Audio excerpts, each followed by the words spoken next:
Hello, everyone. This is Cross. What I'd like to talk to you about today is how to learn your character in Dungeons and Dragons 5th edition. So, what I have is a technique.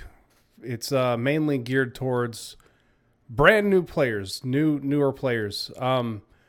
So, one of the things as a brand new player, you're sitting down, everything can start feeling a little overwhelming. You have all these class abilities. You have people asking you, what do you do all the time? Bottom line is you need to know what you can do. So a lot of people seem to want to just flood forums. They want to go to chat rooms. They just kind of want to keep just asking everybody, what do I do? What do I do? All right. Here's the answer. It's all in the PHB. Everything you need to know, at least as a new player, is in the PHB. So I've got a little PDF open I want you guys to take a look at. All right. Here's a important chapter, chapter 9, combat. So when you're in combat, it tells you everything there is. It tells you about surprise. It tells you about initiative. It tells you what you can do on your turn. Now, here's the thing. 5th edition confuses a lot of people because they use what they didn't do is keep their keywords separate from other things. So what I mean by that is they have an action that you can take and then a bonus action that you can take. Those two things are two separate things entirely. In fact, in the rules, a bonus action is not an action. An action is not a bonus action.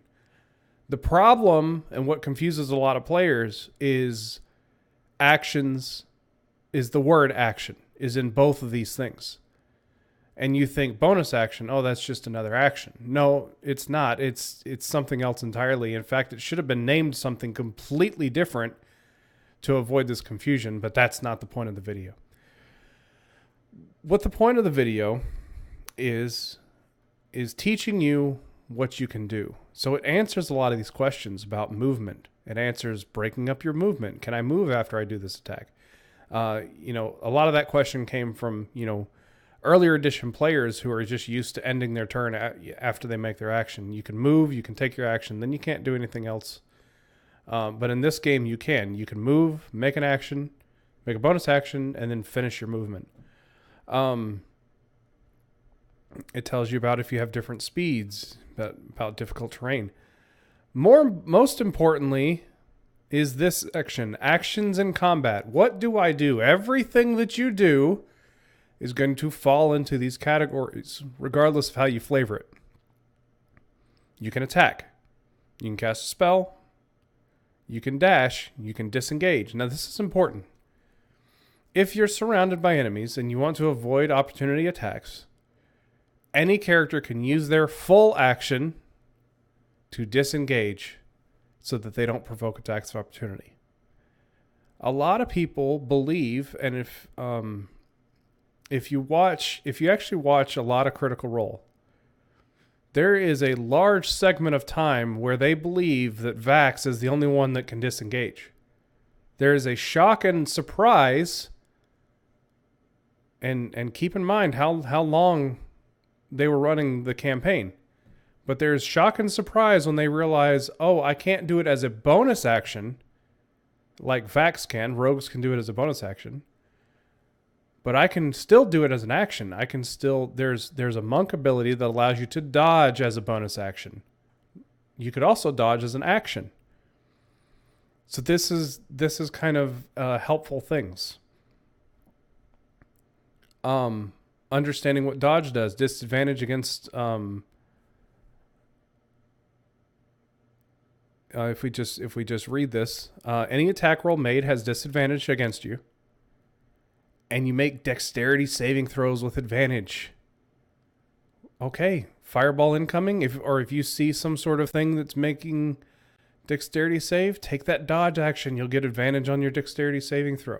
Okay, but knowing what these things do, help the help action, the hide action, the ready action. The ready action is something that you take to prepare something to happen elsewhere in the turn. You're going to use your reaction along with the ready. So understand that. The search action, the use an object action. Okay. All these things, just reading what these do, they're all in the PHB. Read what they do, and you'll get a sense of what can be done. And then you can start kind of branching outside the box and realizing, using, it says you normally interact with an object while doing something else. Sometimes an object requires an action for its use. Think about, I'm going to tip this table over. That might require action, or your DM may say, okay, that's part of something else that you're doing, but it's up to them. So that's the first thing you can do to prepare for any character you're about to play, is understand what you can do as your character, especially in combat. That's really the thing that the reason why combat's so focused on with newer players is because that's the thing that takes the most time. And you being better prepared when your turn comes up, you don't want your turn to take 10 minutes.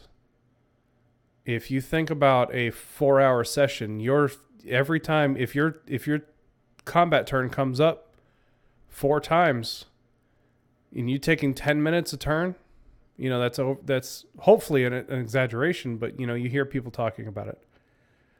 But that's 40 minutes of that 4 hours. That's a large chunk of time with you just figuring out what you want to do. And that's why people get upset with people who take too long on their combat turn. They're trying to keep the action rolling, and they want you to be ready.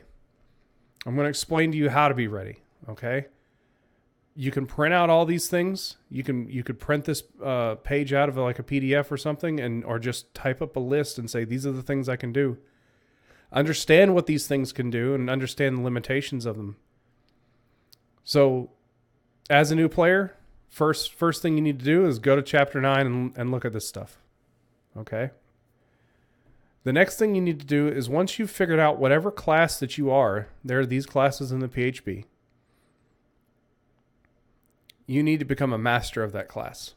You don't need to learn what a barbarian can do if you're not a barbarian. Let's say you pick a monk. You need to be a master of the monk. You need to know everything a monk can do. Yes, everything. That's not entirely true. You need to know everything that your monk can do. Okay? This is what's important.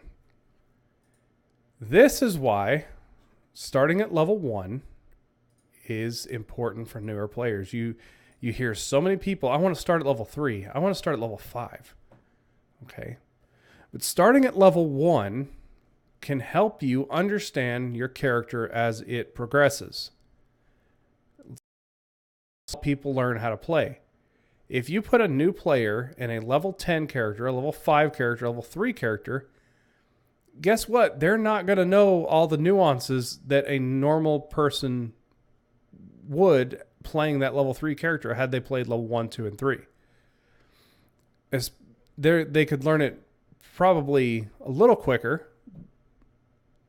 but during that first session, they're not going to know what all this stuff does unless they, really dig down and study it before the session. So what do I tell players to do? All right, we're looking at the monk right now. Here's a chart. Let's say you are a level 3 character. Okay. You should, as a player, be able to tell me, looking at this chart, nothing else, just the chart, you should be able to tell me what this stuff does. You should be able to look at this chart and say, at level 1, you should know what the proficiency bonus is and what it does. You should know what martial arts is and what it does. And you should know what the key points are. Okay? These are things that you should know. You should know what unarmored movement is and what it does and what abilities it gives you. Okay? And then you need to know the class features. So I picked monk for a reason, because monk is filled with this whole table is just filled with stuff. All right. What is unarmored defense? What does it give you? What does martial arts give you? What does ki give you? What does unarmored movement give you? Okay. What is your monastic tradition and what ability does that give you? All right. All without, you don't look down there. You just look at this chart and tell me what it is. Say it out loud, what it is. Okay. And then once you're done with that, what does deflect missiles do, right? So when you ask all these questions as the level 3 monk, you don't need to worry about the rest of it. You don't need to worry about all this. You don't need to worry about all the way down to level 20. You just need to answer those 3 lines right there. And then when you're done, you go down here and you test yourself. You say, okay, this is what I said about all these things. Now you're going down here and you're looking at martial arts. You're going to see if you knew everything there was to know about martial arts. You might have named one thing on this bullet pointed list. You might have named all 3. Okay. You might not have known what do you need to know about ki? Well, you need to know the ki save DC throw. Okay, the saving throw for your ki abilities. And you need to know when does ki get used? And when does it recharge when you spend ki points? It's unavailable till you finish a short or long rest. Do you know that ki restores on a short rest?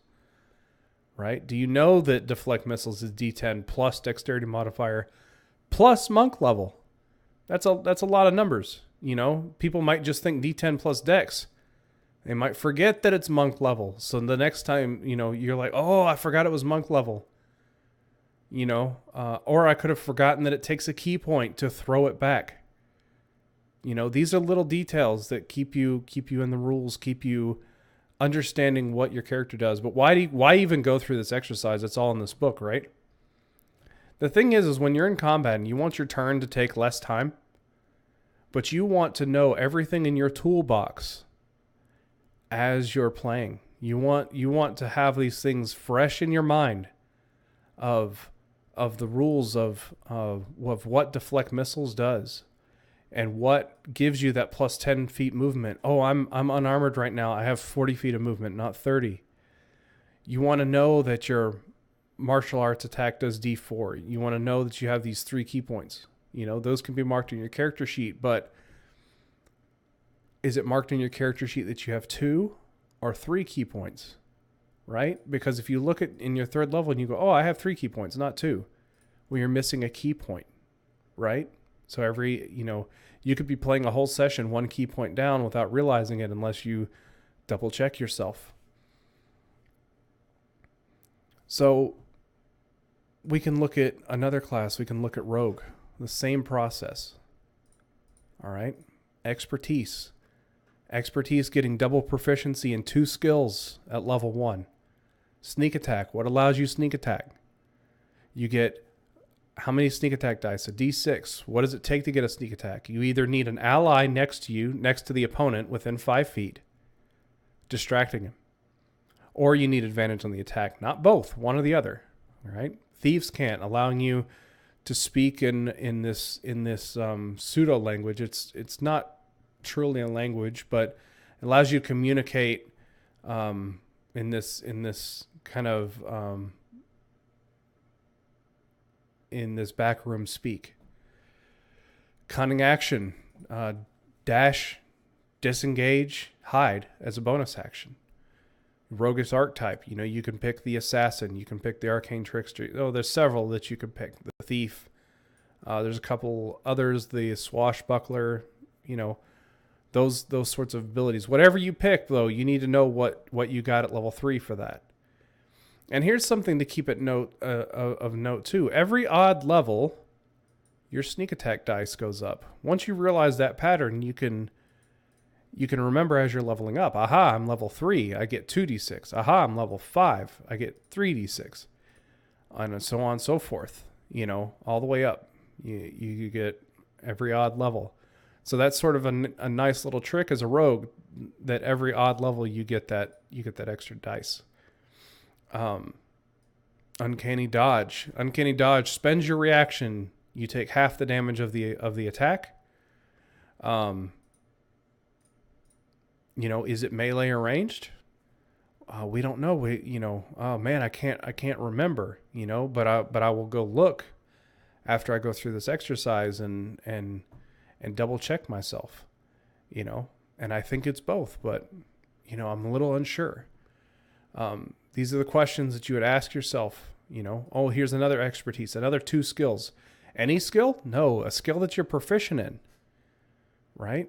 So evasion, you take half damage from the dexterity saving throws, not constitution, not strength, not any other save, dexterity saving throws, and no damage if you pass. So half if you fail, none if you pass. Great. Ability score improvement. That goes, Then here's the 9th level roguish archetype feature. So what did you get for your specific roguish archetype? This is the process, guys, that you can go through. And if you go through this just once before every session, it doesn't take long. Just once before every session, you're gonna refresh your mind on what your character can do. And that exercise is going to help you understand, I have this ability that I just remembered that I have, and I'm going to remember that I can use it because I've just been refreshing myself and I've forgotten to use it 3 sessions already. But every time I review my character, I see this ability. I'm like, oh, that's right, I have this ability. All right. Big one there, retaliation from the barbarian, remembering that I don't play a frenzy barbarian much, but as a frenzy barbarian, you get retaliation, right? Damage from a creature that's within 5 feet of you. So when you take that damage, you can immediately make a reaction to make a melee weapon attack. Great. Cool. Remember that you can use that level 14 frenzy barbarians. So that's what I'm talking about, is just remembering, in the heat of the moment, what these abilities are. Now, as far as what character class you should pick, okay, to help to kind of steer off topic a little bit, but it's still, geared towards the new players. What character class should you pick? Okay. Here's the thing. People try to rate these classes as, this is for beginner, this is for advanced, this is, I don't think, and then you hear advanced and you're like, oh, I want to play the advanced class. It's not, that there's some truth to that, a little bit of truth to that, but that's not really, honestly, the way that I would frame the advice. And I think that's really where it goes wrong, is the framing, that you're not as good of a player if you play this class versus this class. Instead, what I look for is, how much time do you want to invest between sessions? All right, so let me explain. A barbarian does not require a whole lot of time between sessions to understand, okay? You get to play the barbarian, you get to do your rage, you get to understand all these abilities very quickly. Let me zoom in. We get to understand what rage does. We get do extra damage with rage. There's certain, we get like reckless attack and stuff like that. But the point is that there's very little things to look at between sessions of when you level up, when you gain new abilities, you get to make this choice, the primal path, but there's not a whole lot of choices between levels. You can pick ability score improvement, feats if your table uses them. But there's not a whole lot of things happening between sessions for a barbarian. There's not a whole lot of things happening between sessions for a fighter. However, for bards and sorcerers and clerics and druids, well, let me back up. For clerics and druids, there's a little bit less than some of the other classes between sessions. As a cleric and druid, the reason why I say this is because you still need to learn your spells like these other classes I'm about to mention. However, you have access to the whole spell list, so you can learn certain spells that just look okay, but you don't have to really, feel the need to learn everything all at once to make your final decision. With bards and sorcerers, you have to make a semi-final decision. You only get to change your decision once per level up. That's the only time. So the choices you make are, you're making semi-permanent choices. Wizard is kind of, you're making permanent choices. These are the spells that you have access to. Now, with a wizard, you could also get spell scrolls, but you can't control what spell scrolls you get. You can only control the choices you make every level. Okay? So, understanding that these choices are permanent, these choices can influence how your character is played from that day forward, you're going to want to spend a lot more time researching those decisions between play and looking through the PHB and checking out all the spells and doing all that. If that does not interest you, do not play Spellcaster. Okay? It's not about being an advanced class at that point. It's about you sitting down at the table. You haven't looked at the PHB all week because you're either busy or you're just not interested and you just want to sit down and play the game. And if you want to just sit down and play the game, there are character choices that allow you to do that. Pick those. Okay? And that is honestly the best advice I can give for a brand new player. If you have any questions, you know what to do. See you later.